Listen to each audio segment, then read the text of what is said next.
Bem,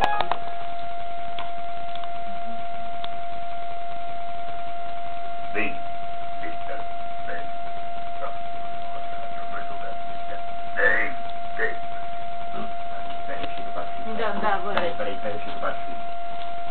Bem,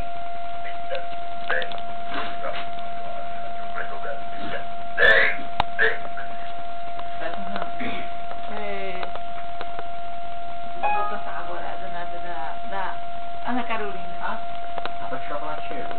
Porém. Mexe ou é esse outro? Hoje eu estou sozinha e não aceito o conselho.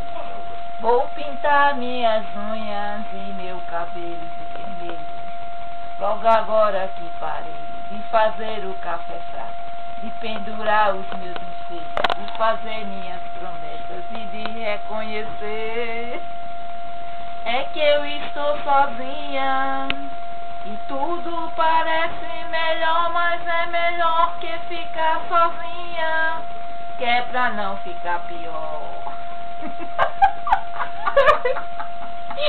Estabeleceu a pessoa. Eu acho, com toda sinceridade, que Dolinho foi melhor.